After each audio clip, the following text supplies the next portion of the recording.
ರಾಜ್ಯ ಕಾಂಗ್ರೆಸ್ನಲ್ಲಿ ನಾಯಕತ್ವ ಬದಲಾವಣೆ ಚರ್ಚೆ ಜೋರಾಗ್ತಾ ಇದ್ದು ಮೇ 15ರ ಒಳಗಡೆ ಗುಡ್ ನ್ಯೂಸ್ ಸಿಗುತ್ತೆ ಅನ್ನೋ ವಿಶ್ವಾಸವನ್ನ ಡಿಕೆ ಶಿವಕುಮಾರ್ ಬಣ ವ್ಯಕ್ತಪಡಿಸಿದ್ದು ಪವರ್ ಶೇರಿಂಗ್ ವಿಚಾರಕ್ಕೆ ಡಿಕೆ ಶಿವಕುಮಾರ್ ಮತ್ತು ಸಿದ್ದರಾಮಯ್ಯ ನಡುವೆ ತೆರೆಮರೆಯ ಕಸರತ್ತು ಜೋರಾಗ್ತಾ ಇರೋ ಹೊತ್ತಲ್ಲೇ ರಾಜಣ್ಣ ಅವರು ಮತ್ತೆ ಶಾಕಿಂಗ್ ಹೇಳಿಕೆ ಕೊಟ್ಟಿದ್ದಾರೆ. ರಾಜಣ್ಣ ಅವರ ಕ್ರಾಂತಿ ಹೇಳಿಕೆ ಅದು ಒಂದು ರೀತಿ ತಲ್ಲಣಗಳನ್ನೇ ಕರ್ನಾಟಕದಲ್ಲಿ ಸೃಷ್ಟಿ ಮಾಡುತ್ತೆ. ನವೆಂಬರ್ ಕ್ರಾಂತಿ ಅಂತ ಯಾವ ಬಾಯಿಂದ ಅಂದ್ರೋ ರಾಜಣ್ಣ ಅವರು ಅವತ್ತಿಂದ ಇವತ್ತಿನವರೆಗೂ ಬರೀ ಕ್ರಾಂತಿ ಇದೆ ಮಾತು. ಸೊ ಈ ಕ್ರಾಂತಿ ಯಾರಿಗೆ ಸಂಕ್ರಾಂತಿ ಗೊತ್ತಿಲ್ಲ. ಒಟ್ಟಾರೆ ಸಿದ್ದರಾಮಯ್ಯನವರಿಗಂತೂ ಒಂದು ರೀತಿಯಾದಂತಹ ಭ್ರಾಂತಿ, ತನ್ನ ಚೇರ್ ಯಾವಾಗ ಕಳೆದು ಹೋಗುತ್ತೆ ಅಂತ. ಹೀಗಾಗಿ ರಾಜಣ್ಣ ಅವರು ಸಿದ್ದರಾಮಯ್ಯನವರ ಮೇಲೆ ಯಾರೋ ಮಾಟ ಮಂತ್ರ ಮಾಡಿಸಿದ್ದಾರೆ, ಅದ್ರ ಬಗ್ಗೆ ನಾನು ಇನ್ವೆಸ್ಟಿಗೇಷನ್ ಮಾಡಿಸ್ತಾ ಇದ್ದೀನಿ, ನಾನೇ ಖುದ್ದು ಮಾಹಿತಿ ತಗೊಳ್ತೀನಿ ಅಂತ ಅಂದಿದ್ರು. ಸೊ ರಾಜಣ್ಣ ಅವರೇ ಇನ್ವೆಸ್ಟಿಗೇಷನ್ ಮುಗೀತಾ? ಏನಾದರೂ ಇನ್ಫಾರ್ಮೇಷನ್ ಬಂತಾ? ಮಾಟ ಮಂತ್ರ ಆಗಿದೆಯಾ ಆಗಿಲ್ವಾ? ಹೇಗೆ ಎಷ್ಟು ದಿನ ಇರುತ್ತೆ ಈ ಮಾಟ ಮಂತ್ರದ ಎಫೆಕ್ಟ್ ಅನ್ನೋದ್ರ ಬಗ್ಗೆ ತಾವೇನಾದ್ರೂ ಇನ್ಫಾರ್ಮೇಷನ್ ಕಲೆಕ್ಟ್ ಮಾಡಿದ್ರೆ ದಯವಿಟ್ಟು ಸಾರ್ವಜನಿಕರಿಗೆ ಹೇಳ್ಬಿಡಿ. ಯಾಕಂದ್ರೆ ಸಾರ್ವಜನಿಕರು ಟೆನ್ಷನ್ ಆಗ್ಬಿಟ್ಟಿದ್ದಾರೆ. ಯಾಕಪ್ಪ ಮುಖ್ಯಮಂತ್ರಿಗಳು ಸೈಲೆಂಟ್ ಆಗಿದ್ದಾರೆ? ಇಷ್ಟೆಲ್ಲ ದೊಡ್ಡ ರಾಜಕೀಯ ಬೆಳವಣಿಗೆಗಳು ನಡೀತಾ ಇದ್ರು ಕೂಡ ಅಹಿಂದ ವರ್ಗ ಸಿಟ್ಟಾಗಿದೆ, ಅಲ್ಪಸಂಖ್ಯಾತರು ಓಪನ್ ಆಗಿ ಮಾತಾಡ್ತಾ ಇದ್ದಾರೆ. ಇಷ್ಟೆಲ್ಲ ಆಗ್ತಾ ಇದ್ರು ಕೂಡ ಅಹಿಂದ ನಾಯಕ ಸಿದ್ದರಾಮಯ್ಯನವರು ಒಂದ್ ಮಾತು ಮಾತಾಡ್ತಾ ಇಲ್ವಲ್ಲ ಅಂತ ಜನ ಶಾಕ್ಗೆ ಒಳಗಾಗಿದ್ದಾರೆ. ಹೀಗಾಗಿ ತಾವು ಶಾಕ್ಗೆ ಒಳಗಾಗಿ ಒಂದು ಇನ್ವೆಸ್ಟಿಗೇಷನ್ ಮಾಡಿಸ್ತೀನಿ ಅಂತ ಅಂದಿದ್ರಿ ರಾಜಣ್ಣ ಅವರೇ. ಆ ಇನ್ವೆಸ್ಟಿಗೇಷನ್ ಏನಾದರೂ ಮುಗಿದಿದೆಯಾ? ಮುಗಿದಿದ್ರೆ ಯಾವ ಕಡೆಯಿಂದ ಈ ಮಾಟ ಮಂತ್ರ ನಡೆದಿದೆ ಮತ್ತು ಈ ವಶೀಕರಣ ಎಷ್ಟು ದಿನ ಅವ್ರ ಮೇಲೆ ಪ್ರಭಾವ ಇರುತ್ತೆ, ಯಾವಾಗ ವಶೀಕರಣದ ಪ್ರಭಾವ ಇಳಿದು ಹೋಗುತ್ತೆ ಅನ್ನೋದನ್ನ ಹೇಳ್ಬಿಟ್ರೆ ಸಾರ್ವಜನಿಕರು ಒಂದು ನೆಮ್ಮದಿಯ ನಿಟ್ಟುಸಿರು ಬಿಡಬೇಕು. ಬಟ್ ಇವತ್ತೊಂದು ಹೆಜ್ಜೆ ಮುಂದೋಗಿದ್ದಾರೆ ಅವರು. ಏನು ಅಂತಂದ್ರೆ ಮೋಸ್ಟ್ಲಿ ಮುಖ್ಯಮಂತ್ರಿ ಸಿದ್ದರಾಮಯ್ಯನವರು ಕುರ್ಚಿ ಬಿಡೋಕ್ ರೆಡಿ ಆಗಿದ್ದಾರೆ ಅನ್ನೋ ಅಚ್ಚರಿಯ ಹೇಳಿಕೆಯನ್ನ ಕೊಟ್ಟಿದ್ದಾರೆ. ಅಷ್ಟೇ ಅಲ್ಲ, ಮುಂದೆ ರಾಜ್ಯದಲ್ಲಿ ದಲಿತ ಮುಖ್ಯಮಂತ್ರಿ ಆಗಬಹುದು ಅನ್ನೋದು ನನ್ನ ಪ್ರಬಲ ಒತ್ತಾಯವಾಗಿದೆ ಅಂತ ಕೂಡ ರಾಜಣ್ಣ ಸ್ಫೋಟಕ ಹೇಳಿಕೆಗಳನ್ನ ನೀಡಿರೋದನ್ನ ನೋಡಿದರೆ ಇದು ರಾಜಣ್ಣನವರ ಮಾತೋ ಸಿದ್ದರಾಮಯ್ಯನವರ ಮಾತೋ? ಸಿದ್ದರಾಮಯ್ಯನವರ ಕುರ್ಚಿ ಸ್ಥಾನ ಪಲ್ಲಟ ಫಿಕ್ಸು. ಹೀಗಾಗಿ ನನ್ನ ಸೀಟ್ ಹೋದ್ರೂ ಪರವಾಗಿಲ್ಲ, ಅವ್ರಿಗೆ ಸೀಟ್ ಸಿಗಬಾರ್ದು ಅಂತ ಇನ್ನೊಬ್ರಿಗೆ ಸೀಟ್ ಕೊಡಿಸೋ ಪ್ಲಾನ್ನ ಭಾಗವಾಗಿ ತನ್ನ ಆಪ್ತನ ಮೂಲಕ ಸಿದ್ದರಾಮಯ್ಯನವರು ಹೀಗೆ ಹೇಳಿಸಿದಾರಾ? ಬನ್ನಿ ಫಸ್ಟ್ ರಾಜಣ್ಣ ಏನ್ ಹೇಳಿದ್ದಾರೆ ಕೇಳೋಣ. ಅವರು ಚೀಫ್ ಮಿನಿಸ್ಟರ್ ಮನಸ್ಥಿತಿ, ಹೈಕಮಾಂಡ್ಸ್ ಏನು ರಾಹುಲ್ ಗಾಂಧಿ ಅವರು ಏನ್ ನಿರ್ದೇಶನ ಕೊಡ್ತಾರೆ ನಿರ್ದೇಶನದಂತೆ ಅಧಿಕಾರ ತ್ಯಾಗ ಮಾಡೋಕ್ಕೂ ಸಿದ್ಧ ಇದ್ದಾರೆ, ಮತ್ತೆ ಅಧಿಕಾರದಲ್ಲಿ ಮುಂದುವರಿಯಕ್ಕೂ ಸಿದ್ಧ ಇದೆ. ಅವ್ರ ತೀರ್ಮಾನದಂತೆ ಹೋಗ್ತಾರೆ. ಆಲ್ ಪಾಲಿಟಿಷಿಯನ್ಸ್ ಯಾರಿಗೇನು ಅಧಿಕಾರ ಅಂತಕ್ಕಂಥದ್ದು ಅದು ಶಾಶ್ವತವಾದಂತದ್ದಲ್ಲ. ಪ್ರಚಾರ ಮಾಡಕ್ಕೆ 13-18 ಸಿದ್ದರಾಮಯ್ಯ, 23-28 ಸಿದ್ದರಾಮಯ್ಯ ಅಥವಾ 23ರಿಂದ ಇಲ್ಲಿನವರೆಗೂ ಸಿದ್ದರಾಮಯ್ಯ ಅಜಗಜಾಂತರ ವ್ಯತ್ಯಾಸ ಇದೆ. ಅದು ಜನ ಅದನ್ನ ಹೇಳ್ತಾರಷ್ಟೇ. ನಾವು ಅದು ಬದ್ಧ, ದಲಿತ ಮುಖ್ಯಮಂತ್ರಿ ಆಗ್ಬೇಕು ಅಂತಕ್ಕಂಥದ್ದು ನಮ್ಮ ಬದ್ಧತೆ. ಎಲ್ಲರೂ ಬದಲಾಗಬೇಕು. ಯಾವ ಮಂತ್ರಿಗಳು ಬದಲಾಗಬೇಕು ಅಂತ ಅಂದಾಗ ಪಕ್ಷದ ಸಾರಥ್ಯನು ಯಾಕೆ ಬದಲಾಗಬಾರ್ದು? ಅದೆಲ್ಲನೂ ಅಂತಿಮವಾಗಿ ಹೈಕಮಾಂಡ್ ನಿರ್ಣಯ ಮಾಡ್ತಾರೆ. ನೋಡ್ರಿ, ಅಹಿಂದ ವರ್ಗಗಳು ಏನೆಲ್ಲ ನಾವು ನಿರೀಕ್ಷೆ ಮಾಡಿದ್ದು ಈ ಸರ್ಕಾರದಲ್ಲಿ ಅದು ನಮಗೆ ಫಲಪ್ರದ ಆಗಿಲ್ಲ ಅಂತಕ್ಕಂಥದ್ದು ಅಹಿಂದ ವರ್ಗಗಳ ಭಾವನೆ ಇದೆ. ಅದು ನಂದು ಕೂಡ ಸಾಮಾನ್ಯ.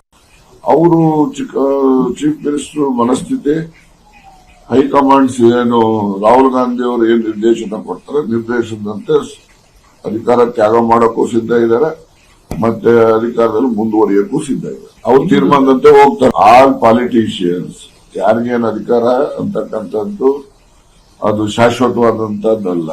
ಪ್ರಚಾರ ಮಾಡಕ್ಕೆ 13-18 ಸಿದ್ದರಾಮಯ್ಯ, 23-28 ಸಿದ್ದರಾಮಯ್ಯ ಅಥವಾ 23ರಿಂದ ಇಲ್ಲಿನವರೆಗೂ ಸಿದ್ದರಾಮಯ್ಯ ಅಜಗಜಾಂತರ ವ್ಯತ್ಯಾಸ ಇದೆ. ಅದು ಜನ ಅದನ್ನ ಹೇಳ್ತಾರಷ್ಟೇ. ನಾವು ಅದು ಬದ್ಧ, ದಲಿತ ಮುಖ್ಯಮಂತ್ರಿ ಆಗ್ಬೇಕು ಅಂತಕ್ಕಂಥದ್ದು ನಮ್ಮ ಬದ್ಧತೆ. ಎಲ್ಲರೂ ಬದಲಾಗಬೇಕು. ಯಾವ ಮಂತ್ರಿಗಳು ಬದಲಾಗಬೇಕು ಅಂತ ಅಂದಾಗ ಪಕ್ಷದ ಸಾರಥ್ಯನು ಯಾಕೆ ಬದಲಾಗಬಾರ್ದು?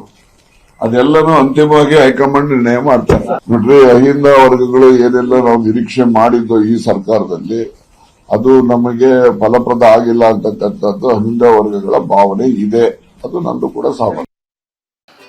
ಈಗಿನ ಕಾಲದಲ್ಲಿ ಪ್ರತಿಯೊಬ್ಬರು ಕೆಮಿಕಲ್ ಮಿಶ್ರಣ ಆಹಾರ ತಿಂದು BP ಶುಗರ್ ಬಂತು ಅಂತ ಚಿಂತೆ ಮಾಡ್ತಾರೆ. 24 ಧಾನ್ಯಗಳನ್ನ ನೀರಿನಲ್ಲಿ ನೆನೆಸಿ ನೆರಳಿನಲ್ಲಿ ಒಣಗಿಸಿ ಮಣ್ಣಿನ ಮಡಿಕೆಯಲ್ಲಿ ಹದವಾಗಿ ಹುರಿದು ಸಾಂಪ್ರದಾಯಿಕ ಪದ್ಧತಿಯಲ್ಲಿ ತಯಾರಾಗಿದೆ ಜೀನಿ. BP ಶುಗರ್ ದೂರ ಆಗ್ಬೇಕು ಅಂದ್ರೆ ಪ್ರತಿದಿನ ಜೀನಿ ಕುಡಿಯಿರಿ. ಮೇಡಮ್, ಇಷ್ಟು ದಿವಸ CM ಅವರೇ ಕಂಟಿನ್ಯೂ ಆಗ್ತಾರೆ, ಯಾವುದೇ ಕಾರಣಕ್ಕೂ ಬದಲಾವಣೆ ಆಗಲ್ಲ ಅಂತಿದ್ದವ್ರು ಸಡನ್ ಆಗಿ ಈಗ ಕುರ್ಚಿ ತ್ಯಾಗದ ಬಗ್ಗೆ ಮಾತಾಡಿರೋದ್ರ ಹಿಂದೆ ಏನ್ ಲೆಕ್ಕಾಚಾರ ಇರ್ಬೋದು ಅಂತ ಮೇಡಮ್? ರಾಜಣ್ಣ ಅವ್ರು ಯಾರು? ಮಾಜಿ ಸಚಿವರು ಮುಖ್ಯಮಂತ್ರಿಗಳ ಆಪ್ತ ಬಣದಲ್ಲಿ ಗುರುತು. ಸೊ ಹೀಗಾಗಿ ರಾಜಣ್ಣ ಅವರ ನಿಷ್ಠೆ ಬದ್ಧತೆ ಯಾವತ್ತಿದ್ರು ಮುಖ್ಯಮಂತ್ರಿ ಸಿದ್ದರಾಮಯ್ಯನವರಿಗೆ, ಮತ್ತು ಸಿದ್ದರಾಮಯ್ಯನವರ ವಿಚಾರದಲ್ಲಿ ಯಾವತ್ತೂ ಕೂಡ ಅವರು ಅದರ್ವೈಸ್ ಥಿಂಕ್ ಮಾಡೋರಲ್ಲ. ಬಟ್ ಅವ್ರನ್ನ ಸಚಿವ ಸ್ಥಾನದಿಂದ ತೆಗೆದು ಹಾಕಿದ್ರು. ಅವ್ರ ಸ್ಟೇಟ್ಮೆಂಟ್ಗಳು, ಇನ್ಫ್ಯಾಕ್ಟ್ ರಾಹುಲ್ ಗಾಂಧಿ ವಿಚಾರದಲ್ಲಿ ಅವ್ರು ಮಾತಾಡಿದ್ದು, ಅದಾದ ಮೇಲೆ ಕಂಟಿನ್ಯೂಸ್ ಆಗಿ ಅವರು ಏನೇ ಸ್ಟೇಟ್ಮೆಂಟ್ ಕೊಟ್ಟರು ಅದು ಪ್ರೋ ಸಿದ್ದರಾಮಯ್ಯನವರ ಪರನೇ ಇರ್ತಾ ಇತ್ತು. ಬಟ್ ಈ ಹಿಂದಿನ ಸ್ಟೇಟ್ಮೆಂಟ್ ಅವ್ರು ಹೇಳಿದ್ದು ಅವ್ರಿಗೆ ಮಾಟ ಮಂತ್ರ ಏನೋ ಮಾಡಿಸಿದ್ದಾರೆ ಅಂತ ಅನ್ಸುತ್ತೆ, ಅವ್ರು ಯಾಕೋ ಮಾತಾಡ್ತಾ ಇಲ್ಲ ಅಂತ. ಸೊ ಅವ್ರು ಮಾತಾಡ್ತಾ ಇಲ್ಲ ಅನ್ನೋದು ರಾಜಣ್ಣನವ್ರಿಗೂ ಅನಿಸಿದೆ ಅಂತಂದ್ರೆ ಏನೋ ಸಮಥಿಂಗ್ ಇಸ್ ರಾಂಗ್ ಅಂತ ಅವ್ರಿಗೂ ಕೂಡ ಅರ್ಥ ಆಗಿದೆ. ಮಾಟ ಮಂತ್ರ ಮಾಡಿಸಿದಾರೆ. ಈಗ ಒಬ್ಬ ವ್ಯಕ್ತಿ ಹಂಗ್ ಬಿಹೇವ್ ಮಾಡೋದಕ್ಕೆ ಸರಿಯಾದಂತ ನಿಖರವಾದಂತ ಕಾರಣಗಳು ಇಲ್ಲದೆ ಇರುವಾಗ ಜನ ಅಂತಿಮವಾಗಿ ಒಂದು ಪರಿಹಾರಕ್ಕೆ ಅಥವಾ ಒಂದು ಡಿಸಿಷನ್ಗೆ ಅರೈವ್ ಆಗ್ತಾರೆ. ಏನಂತ, ಇವನೇನು ಒಳ್ಳೆ ಇವ್ನಿಗೇನು ಮಾಟ ಮಂತ್ರ ಮಾಡಿಸಿದಾರ ಅಂತ. ಅಂದ್ರೆ ಆ ಬಿಹೇವಿಯರ್ಗೆ ಸರಿಯಾದ ಕಾರಣಗಳು ಇಲ್ಲದೆ ಇದ್ರೆ ಯಾವುದೋ ಒಂದು ಅಗೋಚರ ಶಕ್ತಿ ಅವ್ರನ್ನ ಕಂಟ್ರೋಲ್ ಮಾಡ್ತಾ ಇದೆಯೇನೋ ಅನ್ನೋ ಡಿಸಿಷನ್ಗೆ ಬಂದ್ಬಿಡ್ತಾರೆ. ರಾಜಣ್ಣನವ್ರಿಗೂ ಸಿದ್ದರಾಮಯ್ಯನವ್ರ ವಿಚಾರದಲ್ಲಿ ಹಂಗೆ ಅನ್ಸಿದೆ. ಯಾಕೆ ಅಂತಂದ್ರೆ ಅವ್ರಿಗೆ ಹೇಳಿದ್ರಲ್ಲ, ಆಗ 2013-18 2023 ಸಿದ್ದರಾಮಯ್ಯನವರಿಗೂ ಈಗಿನ ಸಿದ್ದರಾಮಯ್ಯನವ್ರಿಗೂ ಅಜಿಗಜಾಂತರ ವ್ಯತ್ಯಾಸ ಇದೆ ಅಂತ. ಸೊ ಮೊನ್ನೆ ಆ ಒಂದು ಸ್ಟೇಟ್ಮೆಂಟ್ ಅನ್ನ ಹೇಳಿದ್ರು. ಇವತ್ತು ಮುಂದುವರೆದು ಮೋಸ್ಟ್ಲಿ ರಾಹುಲ್ ಗಾಂಧಿ ಹೇಳಿದ್ರೆ ಅವರು ಪದತ್ಯಾಗಕ್ಕೂ ಕೂಡ ರೆಡಿ ಆಗಿದ್ದಾರೆ ಅಂತ. ಇವತ್ತು ಬಂದಂತ ವಕ್ತಾರರು ಕೂಡ ಅದನ್ನೇ ಹೇಳಿದ್ರು. ರಾಹುಲ್ ಗಾಂಧಿ ಹೇಳಿದ್ರೆ ನಗ್ನಗ್ತಾ ಪದತ್ಯಾಗ ಮಾಡ್ಬಿಡ್ತಾರೆ ಸಿದ್ದರಾಮಯ್ಯನವರು ಅಂತ. ಸೊ ರಾಹುಲ್ ಗಾಂಧಿ ಅವರು ಹೇಳಿದರೆ ಪದತ್ಯಾಗಕ್ಕೆ ಸಿದ್ದರಾಮಯ್ಯನವರು ರೆಡಿ ಆಗಿದ್ದಾರೆ ಅನ್ನೋ ಮೆಸೇಜ್ ಅನ್ನ ರಾಜಣ್ಣ ಅವರು ಮತ್ತು ಪಕ್ಷದ ವಕ್ತಾರರು ಬಹಿರಂಗವಾಗಿ ಸಾರ್ವಜನಿಕವಾಗಿ ಹೇಳ್ತಾ ಬರ್ತಾ ಇರೋದು ನೋಡಿದ್ದಾರೆ. ಎಲ್ಲೋ ಮೈಂಡ್ ಸೆಟ್ ಮಾಡ್ಕೊಂಡ್ಬಿಟ್ಟಿದ್ದಾರೆ ಸಿದ್ದರಾಮಯ್ಯನವರು ಎಕ್ಸಿಟ್ ಆಗೋದಕ್ಕೆ. ಈಸ್ ವೇಟಿಂಗ್ ರಾಹುಲ್ ಗಾಂಧಿ ಅವರ ಇನ್ಸ್ಟ್ರಕ್ಷನ್ಸ್. ಸೊ ರಾಹುಲ್ ಗಾಂಧಿ ಅವರು ಸಿದ್ದರಾಮಯ್ಯಜಿ ಆಪ್ ಪದತ್ಯಾಗ ಮಾಡಿ ಅಂತ ಅಂದ ತಕ್ಷಣ ನಗ್ನಗ್ತಾ, ಬಟ್ ರಾಹುಲ್ ಗಾಂಧಿ ಹೇಳಬೇಕು. That is the main one and only condition. ಅದು ಹೈಕಮಾಂಡ್ ಅಂತಂದ್ರೆ ನಾವೇನ್ ಮಲ್ಲಿಕಾರ್ಜುನ್ ಖರ್ಗೆ ಅವರು ಇವರು ಅಲ್ಲ, ರಾಹುಲ್ ಗಾಂಧಿ ಅವರಿಗೆ ಸಿದ್ದರಾಮಯ್ಯನವ್ರ ಮೇಲೆ ತುಂಬಾ ಒಲವು.